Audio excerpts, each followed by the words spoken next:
Hey, yo, who got his potential for War Machine? This guy. So we're going to be checking him out today. We're going to be doing the review on the Invincible Iron Man War Machine uniform at level 70 and level 80. Now, this uniform, despite having a support ability, has been positioned as a PvE uniform. So no iframe ignore, no revive, no immortality, none of that jazz. And he has this passive ability. Remember, he's got all machine allies. It says technokinetic, but when you click on it, it'll describe machine allies. They get 30% HP, and then they increase their damage against villains by 40%, and then decrease the damage they receive from villains by 20%. Very, very potent support ability, which essentially makes him a triple support threat when you can put him on a World Boss team with 2 more supports. And you can couple that with the fact that he has a new leadership, which gives all blast allies 40% attack. Now, this is a direct upgrade over his older suit, where he basically just had physical attack to all allies. Now, it's only blast allies instead of being all allies, but it's so much more flexible now, especially if you're thinking about tier 4ing a character, right? Not saying you would tier 4 War Machine first, but especially for tier 4 only content, you have to consider leaderships like this being much better, much stronger, because they're going to apply to, all blast types, sure, but it's going to apply attack, whether it's physical or energy. And that matters when you're comboing War Machine with, let's say, Sharon Rogers or Iron Man, because he does physical attack, which means physical damage, which means he needs like physical Urus and stuff like that, whereas Sharon and Iron Man and Blue Dragon and those other blast types do energy, right? They scale energy attack to deal energy damage, or sometimes physical damage, but still energy attack. But his leadership applies regardless.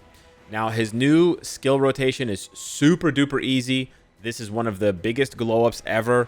I loved his 3099 uniform for the look and for the 5th skill V-pad, which has returned right there. But unfortunately, his 3099 uniform was a huge pain in the ass to play because of long cooldowns and awkward animations.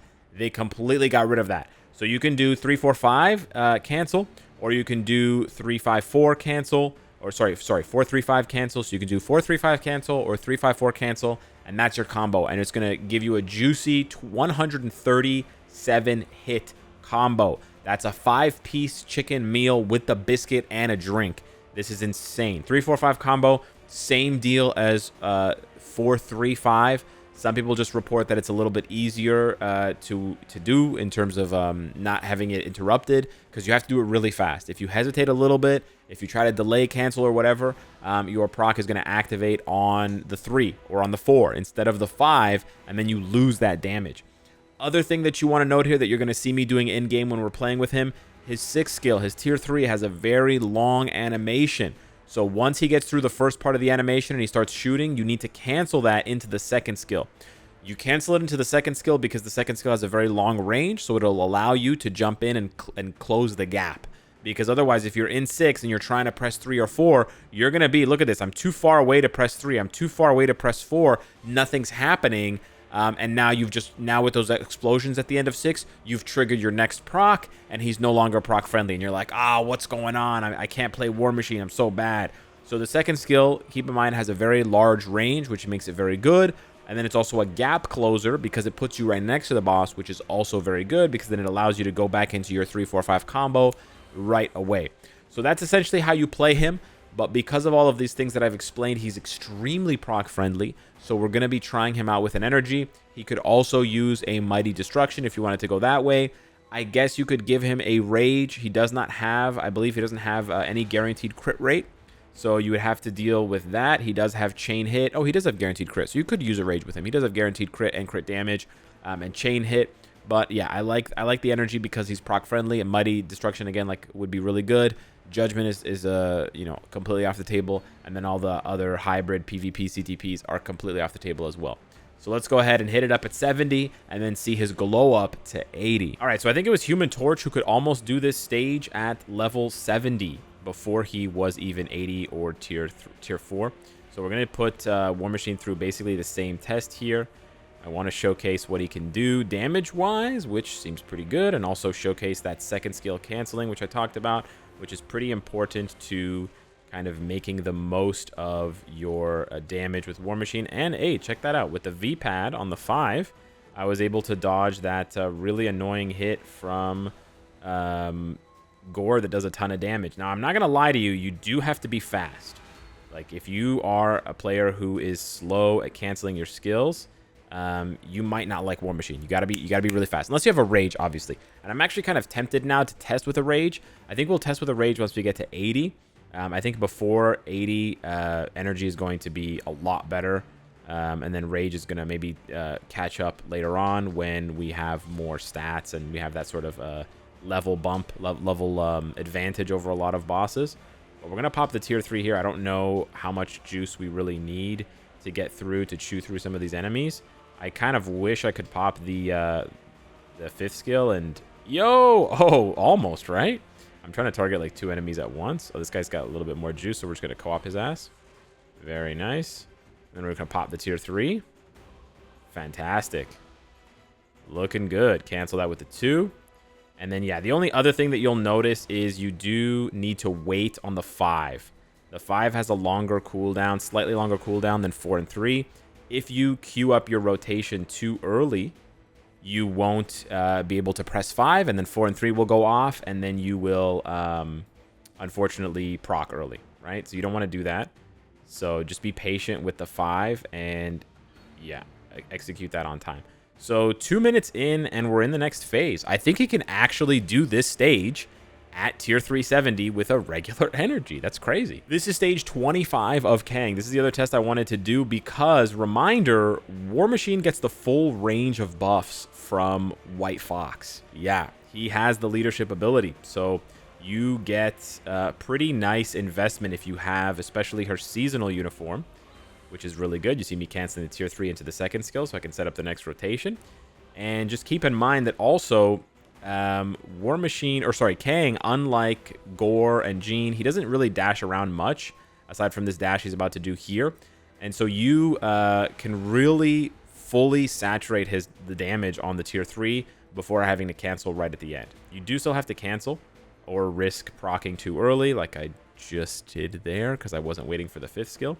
But otherwise, yeah, you're good.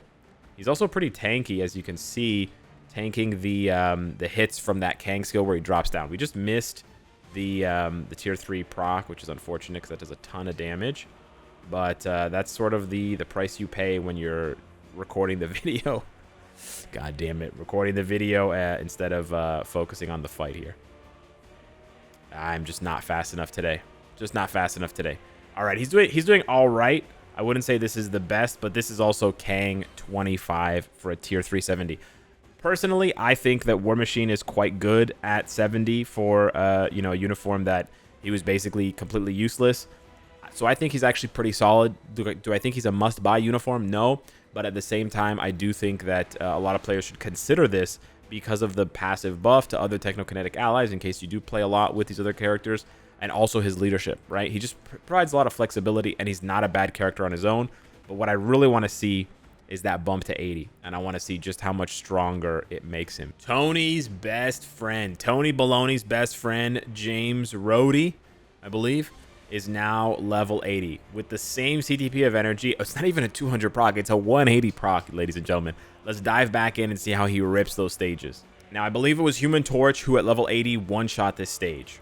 I'm not sure that Rhodey can one-shot this stage, but at the same time, hey, he's not a transcended character, so maybe he can two-shot the stage with the right amount of damage. Let's take a look here. Let's take a little peek. Oh no, he doesn't get cut close enough. Okay, he does get cut off by the animation, sort of like the invincible sort of movement that Gore does to enter the middle of the stage. But I think if he had continued to let me damage him, that would have been maybe another 4 or 5 bars. Probably wouldn't have been a one shot. So right now I would say Human Torch is more damage, but does he look as cool as this with all the explosions? I don't know. I do not know about that. I want to play this whole one out and see just how long this takes. Definitely takes longer than Human Torch though. So I'm a little bit not necessarily disappointed in that because Human Torch has no support abilities, whereas War Machine has the support ability and the lead.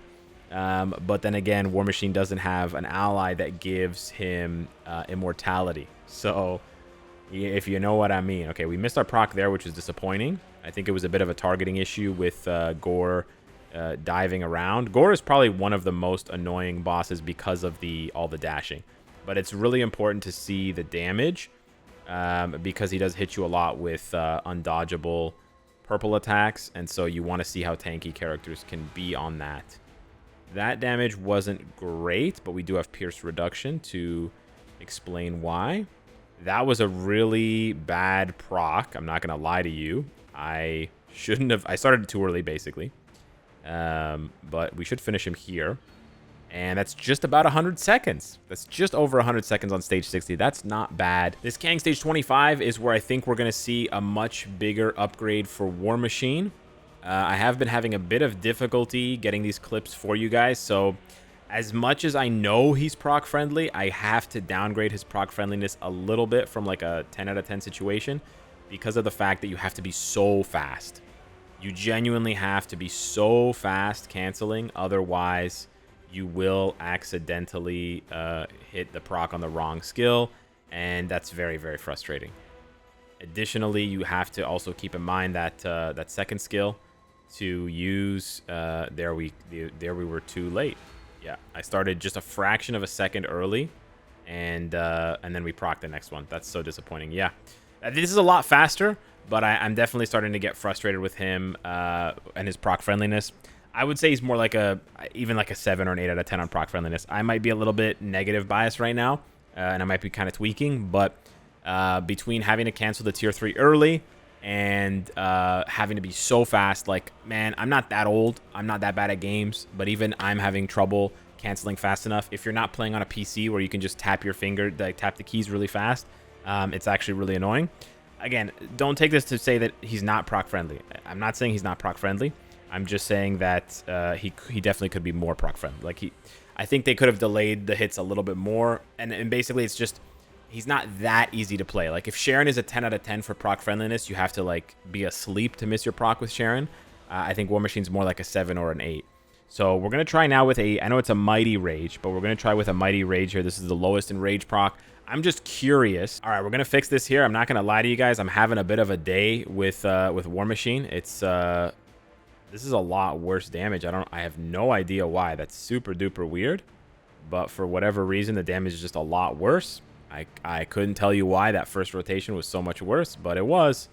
And kind of it is what it is. Okay, our next Rage proc activated. Yeah, man, I don't know what the fuck to tell you guys. It seems like War Machine just loves triggering his procs early. And there's just like not that much you can do about it. This damage is really good though. So I almost would say that I recommend a Rage over an Energy just because this hits hard, almost harder, but it is a Mighty, right? It is a Mighty. I do recognize that. You just don't have to worry about the playstyle that much. And you can take advantage of the V-pad and you can kind of just chill. Yeah, that's unfortunate. I'm not going to cut this out of the review because I want you guys to see like genuinely how the character plays and I want you guys to get a good idea for things. But this is a little bit more disappointing. I was definitely really high on him when I live streamed a few days ago, and throughout this video, this has been like 36 minutes of unedited recording footage. I'm less high on him now. Like I still think he's good. I wouldn't say he's a must-have for sure. I wouldn't go that far to say he's a must-have or must-buy. But I definitely would have given him a higher rating before than now, based on how he's performed and based on the proc friendliness kind of being a little bit spotty, man. Like I genuinely thought it was more consistent to this. But let's give him one more shake here on ABX. Again, he takes full advantage of White Fox, so you get a ton of buffs. I'm gonna go ahead and rip this one and see. This is not his best day. Keep that in mind as well. This is Blast Day, so he does not get the extra like 50% damage, which is a lot of damage to get extra. But let's see here if he can. No, he cannot. And you're going to see just how long the animation is. He almost kills himself because the animation is that long on the tier 3. It's kind of like Falcon's old tier 3. It's mega, mega long. You can run through the fire when these last wave of balls launch. I think a lot of people don't know that. But yeah, man. Support ability for Technokinetic allies, which is nice. And I'm going to hold my tier 3 for the next phase. And I'm going to regret that because we don't have enough damage. Oh, we do have enough damage. Fantastic. Okay. That was really good. That was almost a disaster, but it ended up being really good. But yeah, he's got the support ability for machine allies. Sorry, I said Technokinetic. And then he's got the leadership for blast types, which is nice. So I still really like him. But maybe he's just not the type for me playstyle wise, which I'm sure some of you can relate to that. The non-tier 3 damage is bad though, for sure. That's no good. That's kind of stinky. That's kind of stinky. But the tier 3 damage is spicy. Yeah, the tier 3 hits, bro. And it looks so gorgeous, right? With all those explosions happening, it looks really nice. Okay, I was just tapping those buttons just to push into the next phase because we knew it was going to happen. This is looking like it's going to be about 2 minutes, but maybe a little bit more depending on the damage of the tier 3 here. Nice. Such a cool angle, too, that you get with the tier 3. You really have to wait. You got to be so patient. The V-Ped's obviously great for dodging his mechanics. You don't have to worry about the balls hitting you and stuff like that because you can always just reposition yourself. But nice. And finish him. No, the 2 didn't finish him off there. Damn. But yeah, you really have to wait on the 5. So there you go. 2 minutes and 45 seconds. Excuse me, 2 minutes and 15 seconds, not 2 minutes and 45 seconds. So yeah, in the end, I actually don't know what CTP I'm going to give him. I genuinely might even end up going with an Insight or a Liberation to make him a full support. I think that also reflects his flexibility as either a DPS or a support or a lead. But yeah, hit me up in the comments down below. Let me know what you think of the review. Let me know what you think of War Machine. Is he worth the uniform at all? Is he worth taking up to 80? Not sure if he's worth the tier 4, but obviously that's for somebody else to judge. Hit me up in the comments down below. Let me know what you think. Thank you so much for watching the video. Smash the like button if you enjoyed the content, or the dislike if you disliked it. And I'll see you in the next one. Take care.